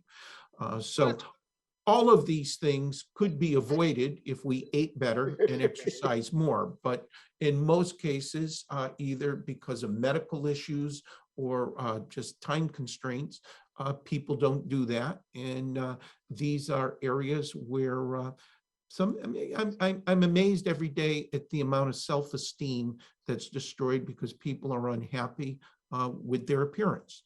And they're looking for ways to get a jump start. And if this can help in some way, I think it's terrific. But ultimately, each and every one of us have to take a more holistic approach with a better diet, a better lifestyle. And a lot of these things wouldn't be necessary, or certainly would be much less necessary. Rick? Yes. Have you ever thought of cosmetic surgery, and which part of your from your neck up would you have done if you were going to have anything done? The good doc will be able to help you here. Well, actually, I'm going to save Rick because he helped me with the dog and the cat, female and male anatomy. He's a handsome man and he needs nothing. All right. Oh, how's well, that? wait Rick? a minute. You might. I could use a hair transplant, though. You know. Well, only if it bothers you. Yeah. That's why I wear a hat all the time. So. Yeah, but when you look at Rick, you can see that he has nice skin color, and you'll see that most men and women, from the top of their head, their forehead down, the fat pads start deteriorating around 35 to 38 years of age. What starts deteriorating? The fat pads, they start to decrease, and the skin, that's why it becomes less subtle. It becomes more flabby. You're losing volume, and that volume is collagen and hyaluronic acid, which is basically water. Our skin is getting depleted, and that's why if you look at the human face, generally the human face is very much like a triangle, with the widest part, the forehead, and the narrowest part, the chin.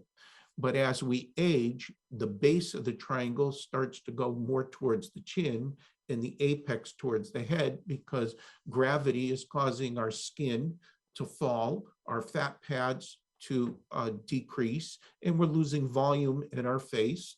And that's why people who are a little on the plumper, heavier side tend to look a little better in the face. Sometimes people who have dieted so much and have so little body fat on them, their actual faces many times look a little more aged, because they don't have enough volume. And there are the two biggest companies, Galderma and Allergan, create these fillers in a light, a medium, and heavy. And generally they're injected underneath the skin and will last anywhere from 12 to 24 months.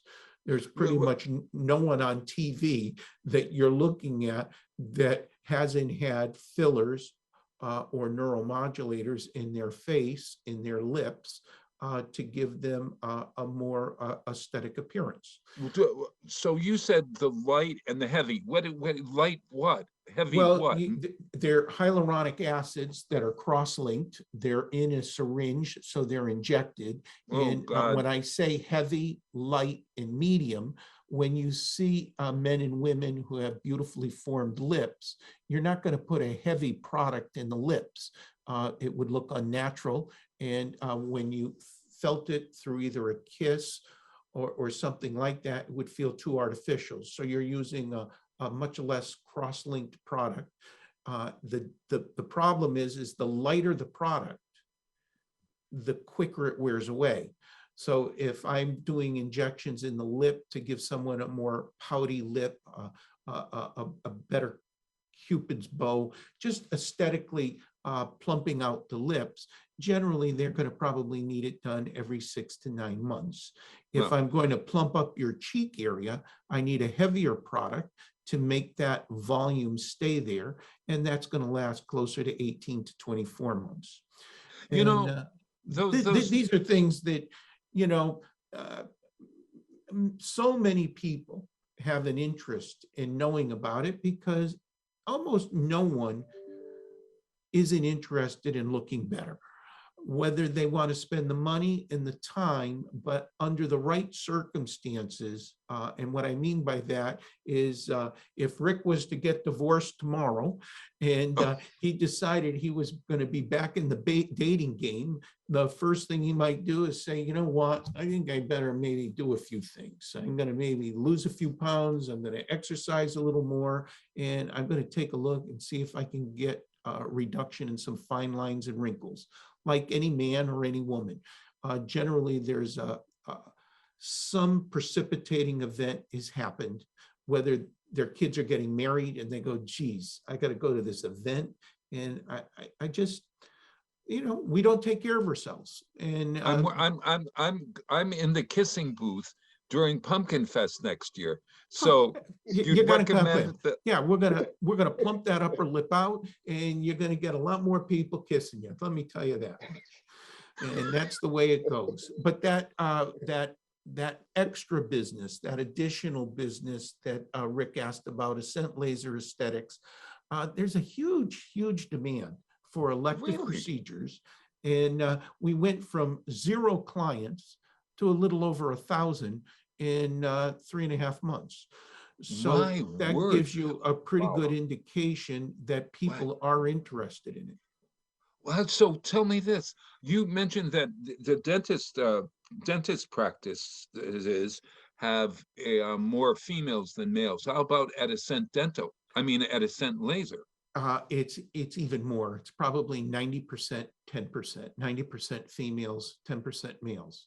I do think, and my prediction is, not that it means anything, that you're going to see an increase.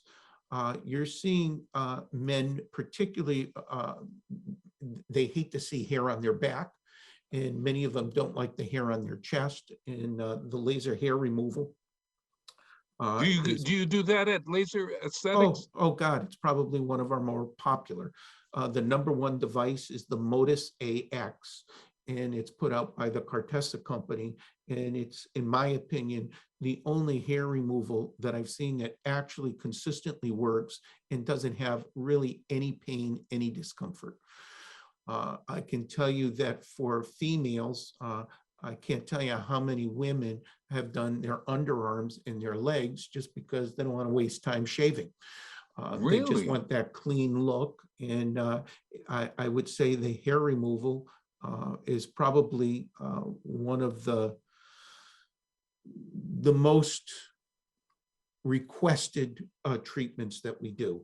Well, I bet there's not a lot of older folks who are coming in for that because your body loses hair. I mean, I'm losing hair everywhere.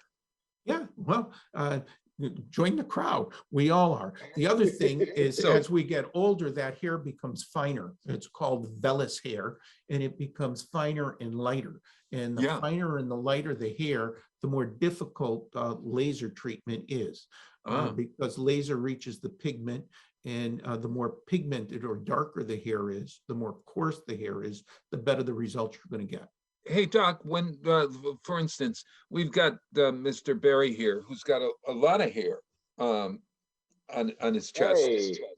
Yeah, no, I've noticed that. We don't need to see it, Rick. We'll just trust that it's there, okay? Yeah, we'll okay. trust Bob on that one. All right. So would that mean that it would take forever? Because are you going in and taking one follicle at a time out? No, that would be more like electrolysis. So the protocol for most laser hair removal is you ask your clients to come in shaved. If they can't because of access, then we shave the chest or the back. And the reason you do that is you really want to shave that hair down so when they're being treated with a laser, you don't want that burnt smell, okay? So either the client shaves before they come in or we shave the client. As a rule of thumb, depending on the amount of hair, the coarseness of the hair, figure every 4 to 6 weeks between 3 and 6 treatments. And the reason for that is the hair follicle grows in cycles. And there's a resting cycle, a growth cycle. And the lasers for laser hair removal only work on the growth phase. If that hair follicle is not in the growth phase, the laser is ineffective against it. So let's just say you've got 90 hair follicles. 1/3 is going to be in the resting, 1/3 is going to be in the growth, 1/3 is going to be in the destructive.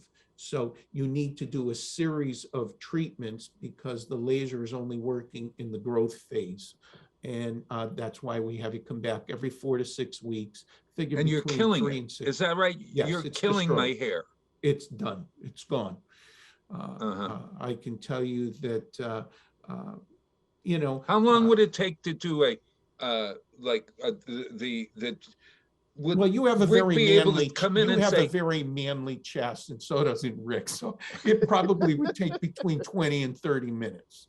All right, 20 to 30 minutes. And then with all laser treatments, one of the things we tell our clients is try to stay out of the sun. Your skin will be a little hypersensitive to the sun. And this time of year in New England is probably the best time to deal with any laser treatment, but particularly laser hair removal treatment, because we're in New England and most people aren't going to be exposed to the sun. When you do it in July or August, even when the client says, no, I'll stay out of the sun, in most cases, they're either on the golf course or they're in outside by their pool or they're taking a walk.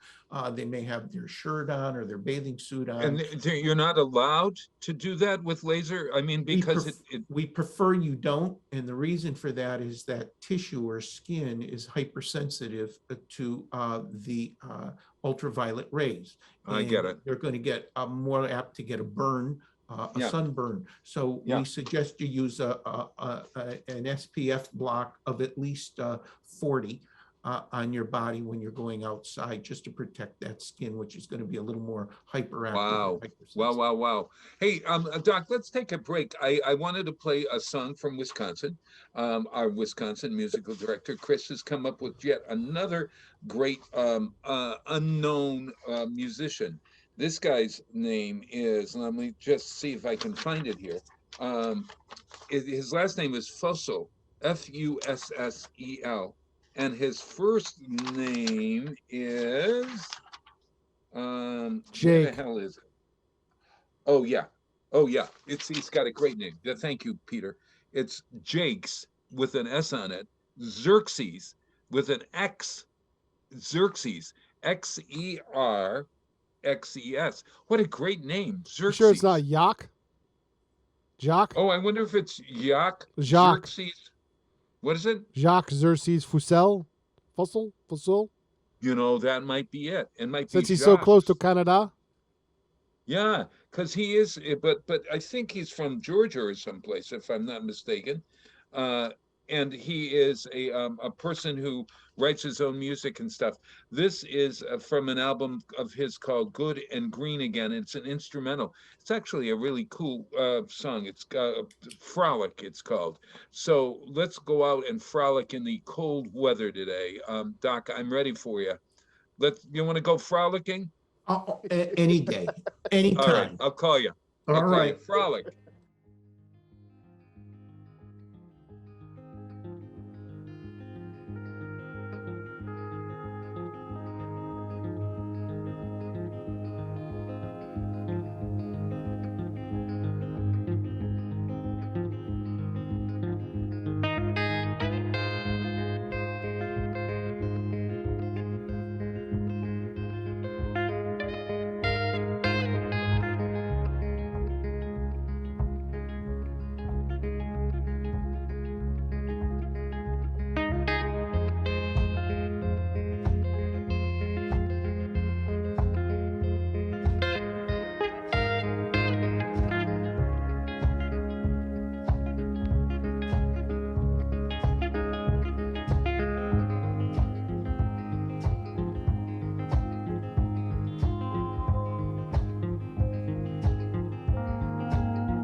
Support for community radio on WSKB is provided by Betts Plumbing and Heating Supply Company, an independent, family-owned wholesaler serving Westfield for over 50 years, specializing in plumbing, heating, and industrial piping supplies. On the web at bettsplumbing.com or at 14 Coleman Avenue in Westfield. This is Ken Stomsky from Ken's Den on WCPC 15 and 89.5 FM, Tuesdays, 8 to 10. Community Radio. 89.5 WSKB. Live from Studio 120 at Westfield Technical Academy, this is WCPC Channel 15 and 89.5 FM, WSKB Westfield. Wow, it is Tuesday morning. It is January 11th, 2022, and counting. I am with the great Duke of Dentistry, Kevin Coughlin from Ascent Dental, AscentDental.com, I think, and you spell Ascent, A-S-C-E-N-T, if you're looking for him online. Hey, Bob, I don't know if you've noticed, but we gave everybody a sneak peek of Ken setting up in the studio. Oh, I saw him doing something. Look at that. Yeah. There he is. Oh, my God. Was that it? Yes. He gave a gesture that I'm not sure that we can Don't repeat. acknowledge it to the radio audience. Oh, all right. Rick Berry is here, and Peter Coles is behind the board, and we've had a great morning. Hey, I think it's a little time for a little dental trivia. You ready, Doctor? I hope so. All right. Studied I'm all going to last ask you night. some questions. All right. Okay. All right. Better score And perfect. on Peter this and one, Matt. Rick, you're okay. All right. The Yeba, this is a true or false question. Okay. The Yeba look, and it's spelled Y-A-E-B-A, crowded, crooked tooth smile with accentuated canine teeth. Is this a trend among Japanese women? A crowded, crooked tooth smile with accentuated canine teeth. All right. The opposite would be beautiful, piano looking teeth. So it's called the Yeba look. Is it a trend or not a trend? It's not a trend in the United States.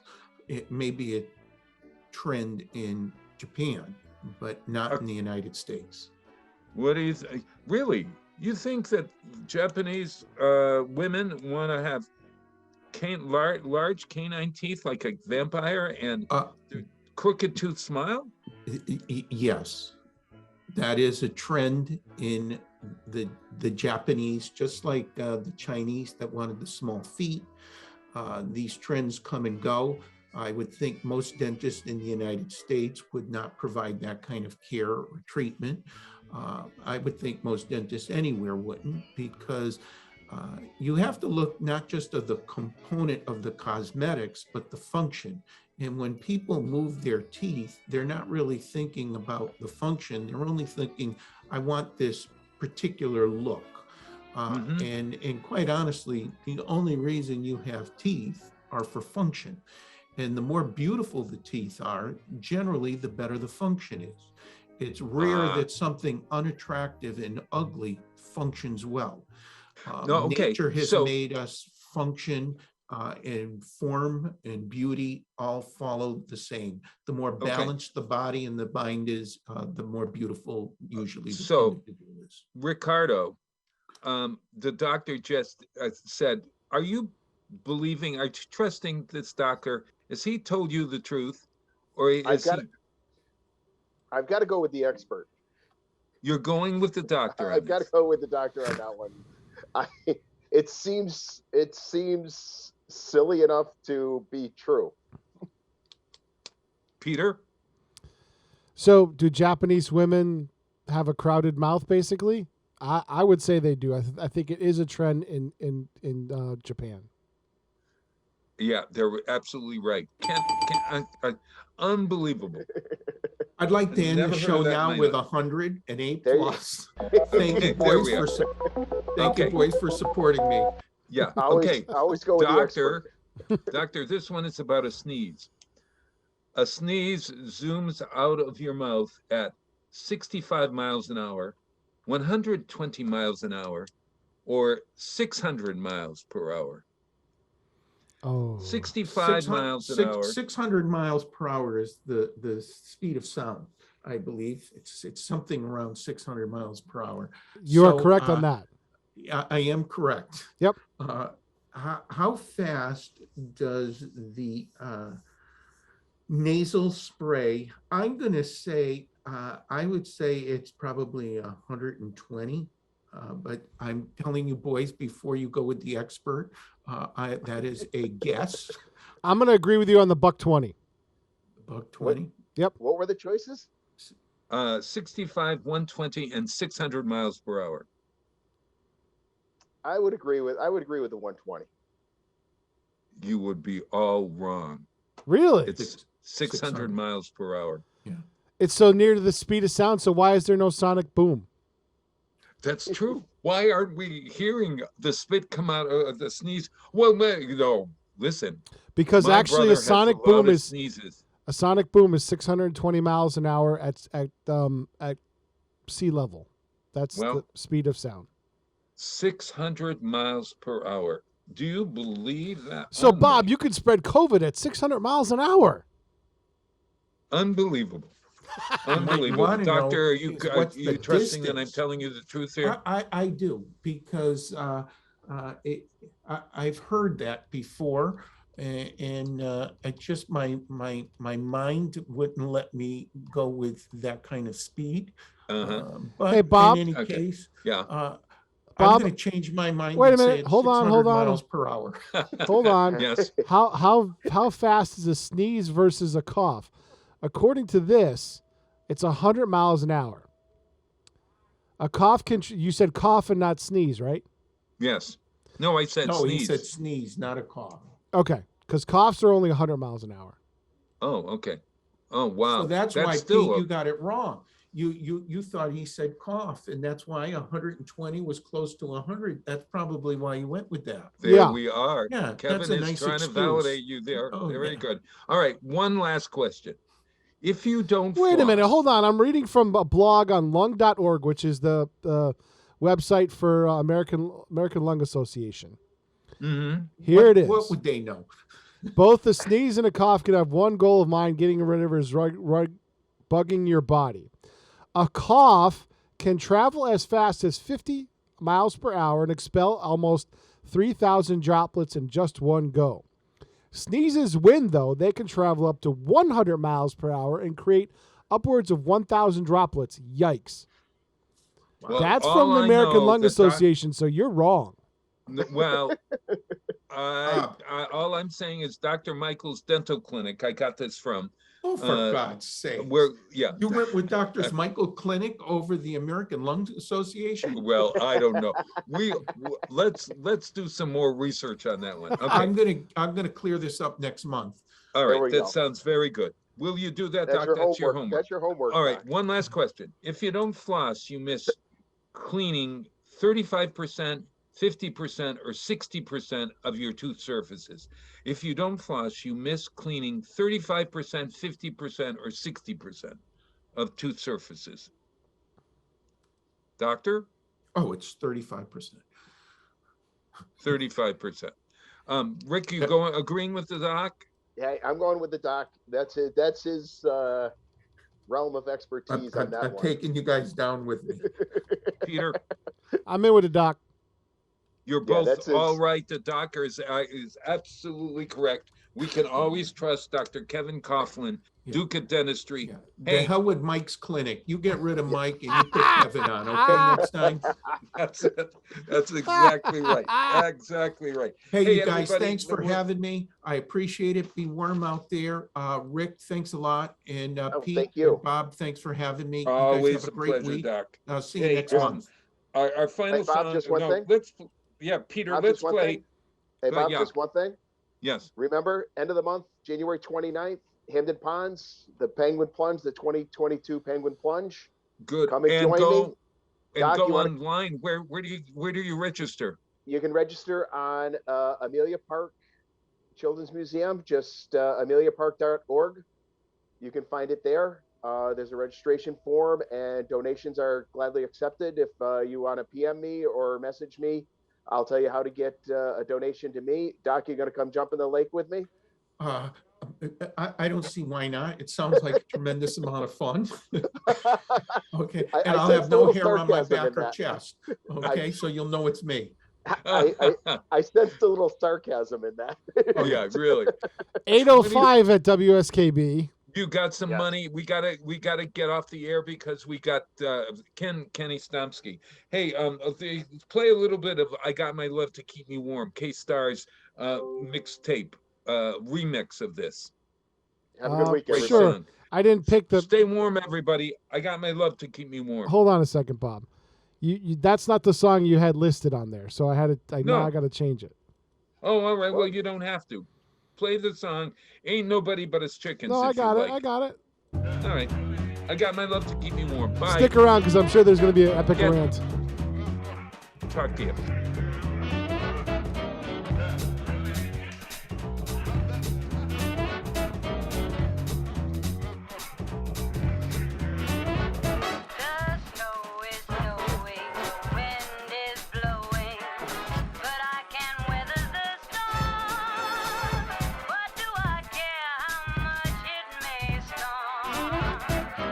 I've got my love to keep me warm. I've got my love to keep me warm. I've got my love to keep me warm.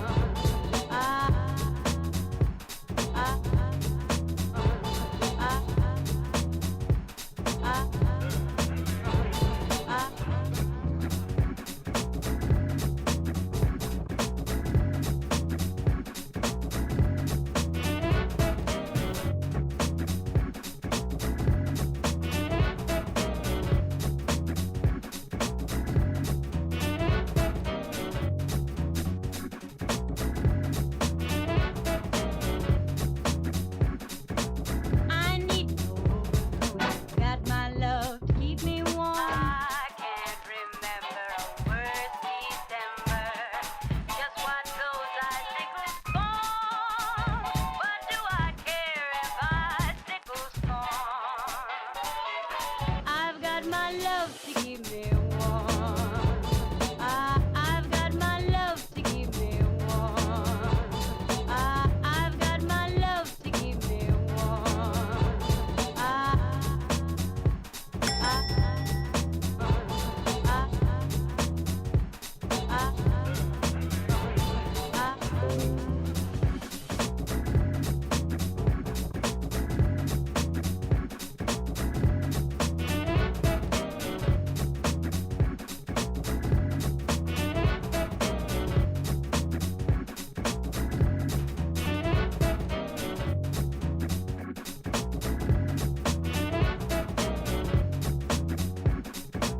I need no. I've got my love to keep me warm. I've got my love to keep me warm. I've got my love to keep me warm.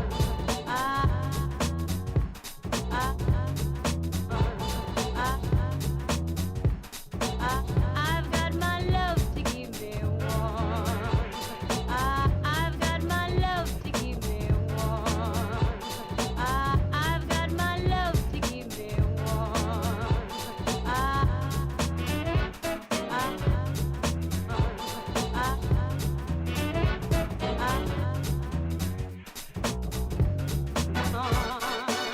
I've got my love to keep me warm.